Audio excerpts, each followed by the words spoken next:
So what's really cool, you're seeing a number of really decent open source text-to-speech model popping up on Hugging Face Hub frequently. It's really cool to see, but today we'll not be talking about the many, but we'll be focused on one that's new, and it's called NeuTTS Air. As you can see here, I don't know how that's actually pronounced, if it's pronounced as new Hello. or new, Don't or forget to maybe push it's the from the word subscribe neural or button. something. But none of that actually matters in this video, because in this video we'll be focused on setting it up to run completely offline, and then we'll go on to clone some voices with just 3 seconds or more of audio to see if their claims are actually true. The reason why I say that is because over here it says instant voice cloning, create your own speaker with as little as 3 seconds of audio. So we'll find out if that's actually true. And over here they do say best in class realism. So they said it's ultra realistic voices that sound human, produces natural, blah blah blah. So we're gonna find out if all this is actually true and how well it actually performs, because that's the most important thing. To actually begin, you will need to head over to Files and Versions and download the model weights, or you can actually use the Hugging Face Hub CLI to download the content of this particular Hugging Face repo to whatever directory you like. But since I've already done that, I do not need to run that. Or you could just click on the download buttons from config.json to vocab.json, all these files. Once you've downloaded them, you can place them in whatever directory you like. And once you're done doing that, you also need Neucodec. Now, that's an audio codec that was actually created by the same company, Neuphonic, or the same lab. You can download Neucodec. Now, there are different versions, just the distilled Neucodec and there's also that of the ONNX. So we're going to stick with the default, basically. You can head over to Files and Versions, and you will need these two files. And once you've downloaded them, place them in a new directory, and you can place them wherever you like, as long as you can actually locate them. That's the most important part. Once you've actually done that, we can actually begin. Okay, just a quick note, I did clone your GitHub repo and I use it as my project directory. You can do the same if you like. So you can just git clone and clone this repo. All you need to do is copy this command and run it, then open it up in your IDE. But before we actually move forward, also remember that this model actually uses eSpeak, and you will need to actually run this command if you're using Mac OS, and if you're running Ubuntu or a Debian distro, then make sure you do run this command. So it's really that simple, and you also need to copy this to place this in your code. Just keep that in mind, keep this part in mind before we actually begin. Anyways, that's all good. Let's open up our IDE and begin. Hold up. Before we dive in, let me nerd out a little bit. We'll go with Python version 3.12. Woo! I love living dangerously above the recommended requirements. What could go wrong? So, under the hood, this thing's packing a tiny 0.5 billion parameter language model called Qwen 2.5 as the backbone. And that bad boy generates the speech tokens. Then, it hands those off to Neucodec, which is Neuphonic's custom audio codec that turns tokens into actual sound waves. Two-stage pipeline. Pretty standard architecture for modern TTS. The whole setup is about 3 to 4 gigs on disk, depending on whether you grab the quantized versions. Runs fine on CPU, which is honestly the point here. No GPU required, no cloud dependencies, just your machine doing all the work. Oh, and one more thing. Every audio file this model spits out has a Perth watermark baked in. So don't go doing anything sketchy with it. Now, back to my protege.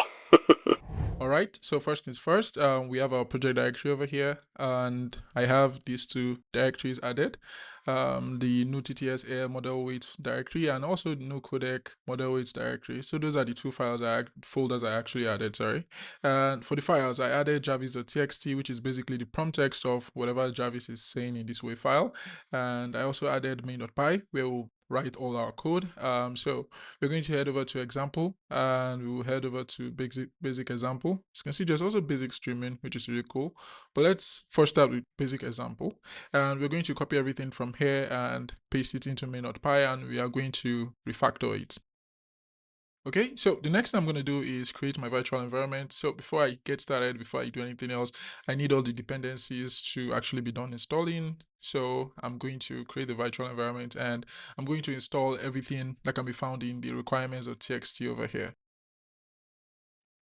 So I did mention another dependency that's actually important and that you should actually keep in mind, which is the one that can be found here. Let's take a look at it.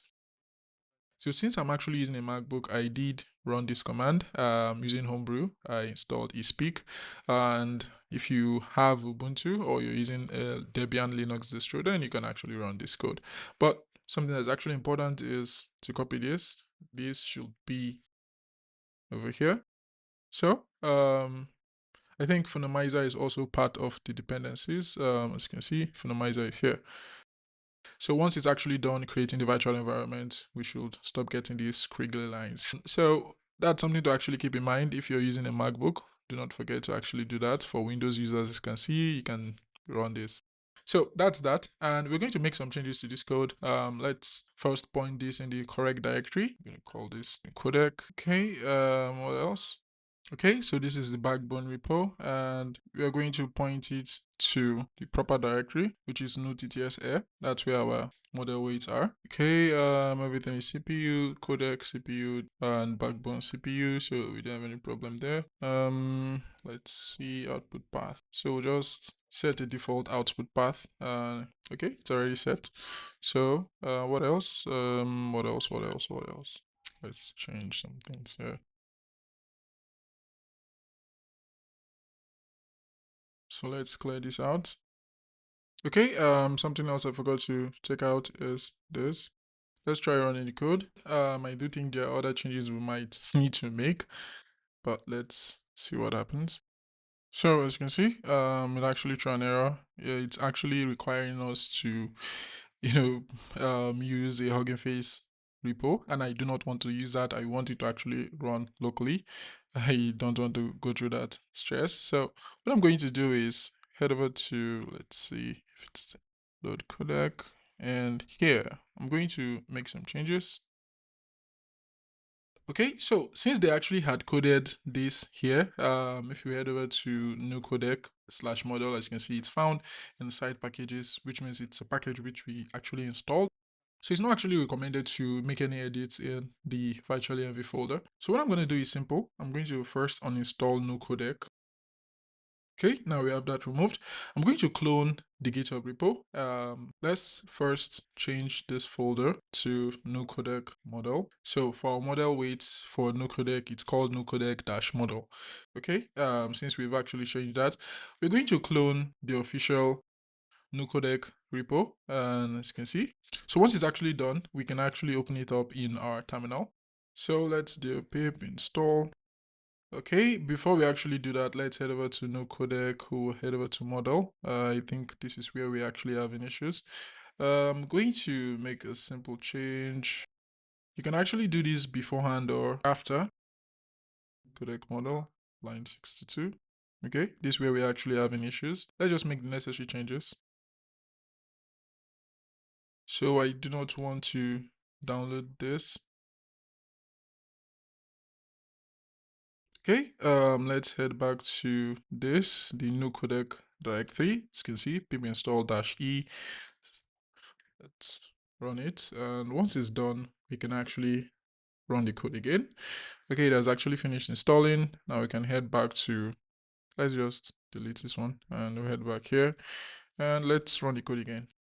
So to actually fix this problem, let's head to, okay, let's run it. This, let's head back to main.py, and we're going to change this to dash model. We forgot to actually do that. Let's try again and see what actually happens. Yeah, we also forgot to do this here also. Now to actually fix this, what I'm going to do is, as you can see, this is the PyTorch model.bin, and that's where we're pointing it. Since it's actually throwing this error, it's a directory, so it's expecting a file basically. So let's just clean this up.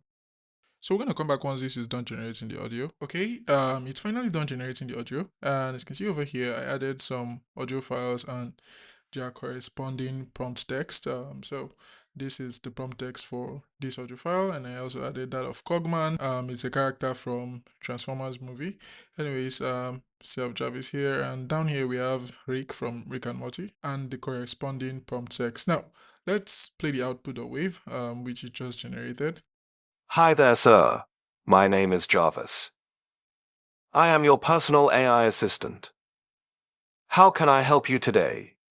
Okay, that's good. Let's hear what the original sounds like.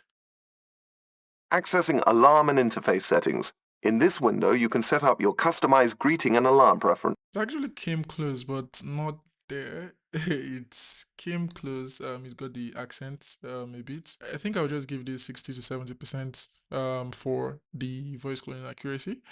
So let's move on. The next voice we're going to clone is that of Cogman. Let's hear what it actually sounds like. No, he's going to die. I was making the moment more epic. Okay, let's head over to this and we'll change this.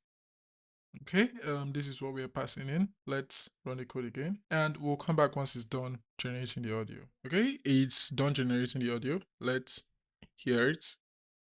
Student B. The.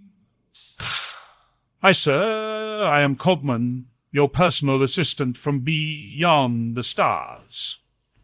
How can I help you today? What?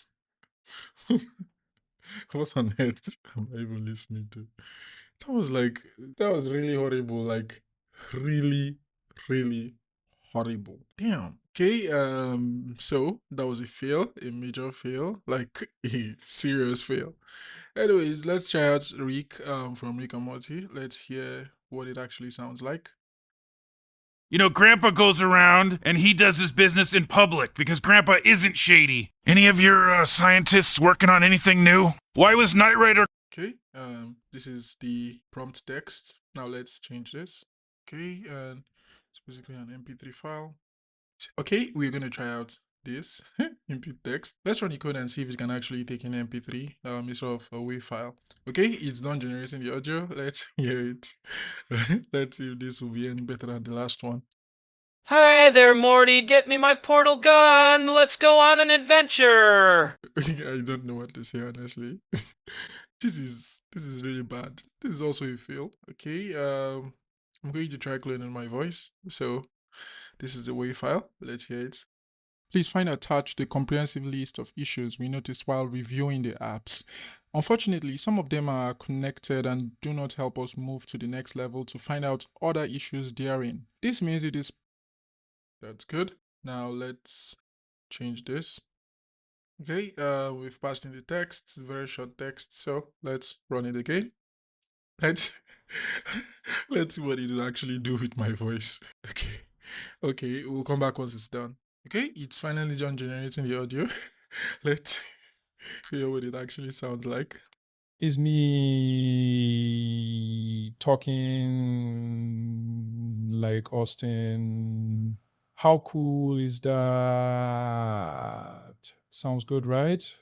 What's going on? Why is it speaking really slow? I don't know why it's actually speaking really slowly. I honestly do not know why it's doing that. It's normal. Okay. What I'm going to do is delete the output.wave. So another thing is I did trim Austin.wave and I trimmed it down to 3 seconds. So we'll see if their claim is actually accurate. Let's see if the model actually lives up to his claim, even though it has fallen short. Like it has really fallen short. Because I know this wave file, the original Austin wave, it's pretty good quality. But let's see what it actually does with Austin dash trimmed. Since I have actually removed the output.wave, maybe that was a problem. I do not know. Because naturally it's supposed to replace the output path. But let's see what actually happens. And this time I'm going to be trimming it down and I'm going to pass in a new text. So here we'll pass in. Okay. Please find attached the comprehensive list of issues we noticed. So it stops at noticed. Okay, that's good. That's where it stopped. Now let's head back to main. Okay. Let's pass in our text. Okay, looks good. Now let's run the code again. So we'll come back once it's actually done generating the audio. Okay, it's finally done generating the audio. Now let's hear it. Look, I know you're sitting there thinking you'll subscribe later. You won't. Nobody does. So do us both a favor and just hit that subscribe button now before you forget I exist. Trust me, your future self will thank you when my next video shows up in your feed instead of another cat compilation. I don't know. if it's actually going for a French accent with kind of my voice, but not my voice. I don't know where it actually got that voice from, and the accent also. It gave that speaker a French accent, so it does actually work. It doesn't mean it's actually a great model, but it did a pretty decent job, especially since we passed in a 3-second audio. Here, I'll just give it a pass for that.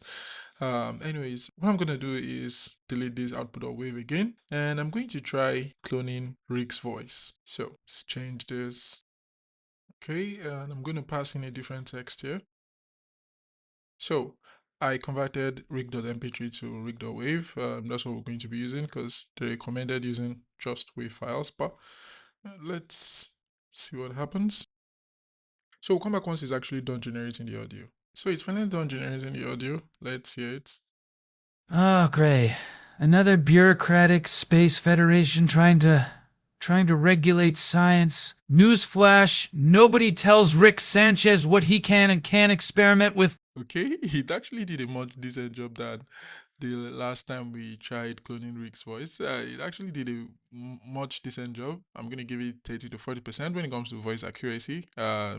Because at the end it actually picked up a bit. It actually sounded a lot more like Rick than when the audio actually started playing.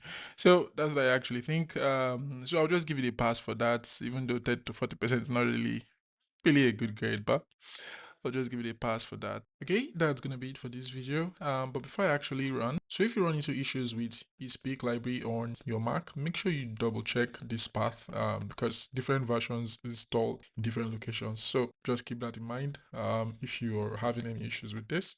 Anyways, that's gonna be it for this video.